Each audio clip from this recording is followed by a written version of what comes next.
Sebelum Perang Dunia Kedua, peradilan militer Belanda di Indonesia dikenal dengan Krijgsraad. Peradilan ini ruang lingkupnya meliputi perbuatan pidana militer dan anggota-anggotanya terdiri dari Angkatan Darat Belanda di Indonesia, yaitu KNIL dan anggota Angkatan Laut Belanda.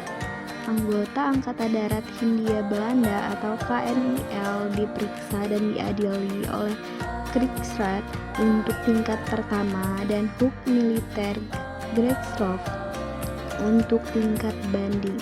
Sedangkan anggota-anggota Angkatan Laut Belanda diperiksa dan diadili oleh Krijgsraad dan Hoek Militair Gerechtshof.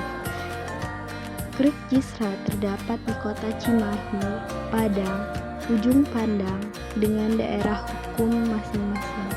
Dengan demikian, penguasa Belanda di Jawa Madura maupun di luar daerah mengadakan temporer Krijgsraad, yaitu mahkamah militer sementara yang diberi wewenang pula mengadili tindak pidana yang oleh orang-orang bukan militer serta bukan digolongan dalam bangsa Indonesia.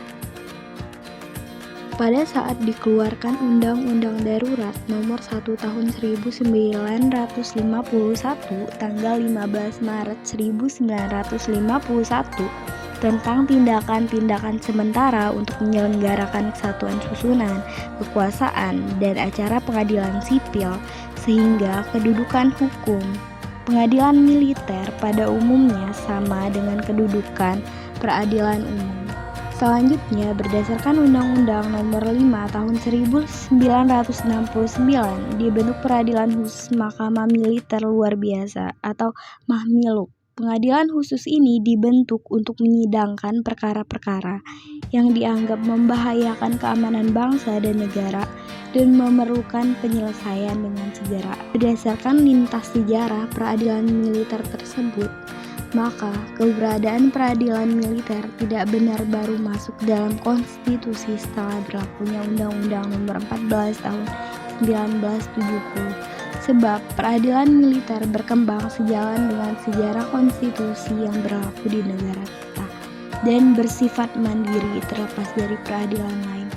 Kedudukan peradilan militer tidak saja setara dengan peradilan lain, tetapi juga memiliki kewenangan terpisah dengan peradilan lainnya.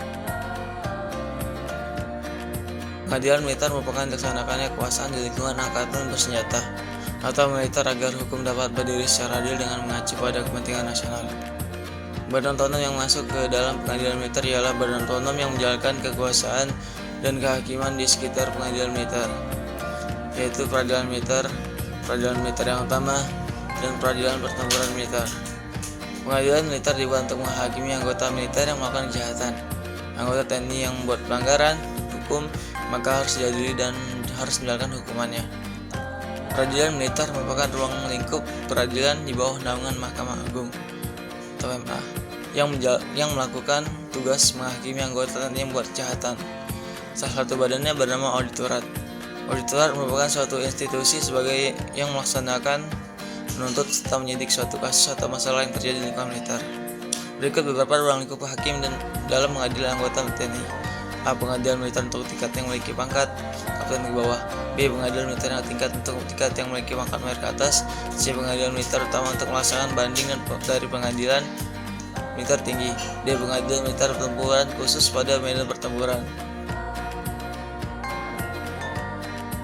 Struktur organisasi peradilan militer saat ini mengacu kepada surat keputusan Pangkap nomor Kep 01 P/I/1984 tanggal 20 Januari 1984 tentang pokok-pokok organisasi dan prosedur mahkamah militer dalam melaksanakan tugas, sebagaimana Perma nomor 7 tahun 2015 tentang organisasi dan tata kerja kepaniteraan dan kesekretariatan peradilan.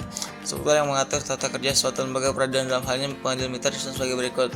1. Unsur pimpinan. Kepala pengadilan militer disingkat Kadilmil. B. Wakil kepala pengadilan militer disingkat Wakadilmil. 2. Unsur staf atau pembantu pimpinan. A. Panitera muda pidana. B. Panitera muda pidana hukum. 3. Unsur staf atau pelayan kesekretariatan disingkat sekretaris dibantu oleh A. Bagian-bagian umum dan keuangan. B. Bagian kepegawaian, organisasi, dan tata laksana. 4. Unsur pelaksanaan. A. Majelis Hakim. B. Kelompok Hakim Militer disingkat Pokimil.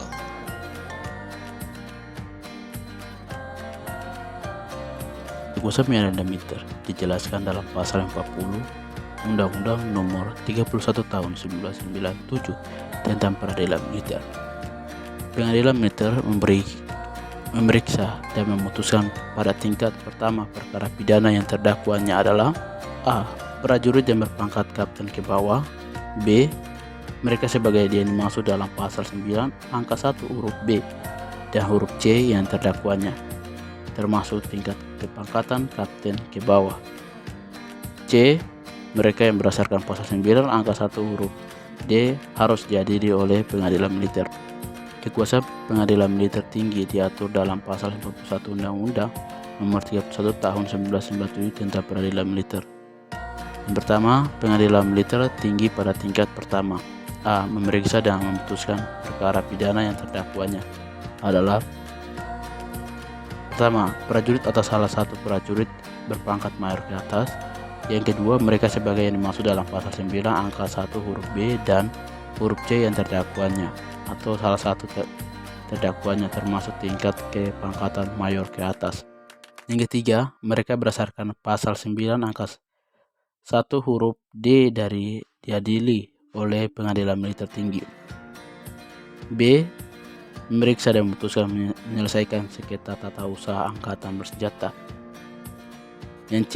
Pengadilan militer tinggi memeriksa dan memutuskan pada tingkat banding perkara pidana yang telah diputus oleh pengadilan militer dalam daerah hukumnya yang dimintakan banding. Tugas pokok dan fungsi dari hakim pengadilan militer ini meliputi: pertama, merupakan wadah dari hakim militer pada Dilmil untuk melaksanakan tugas dan kewajibannya. Kedua, bertindak sebagai hakim ketua dan hakim anggota dalam suatu persidangan Dilmil.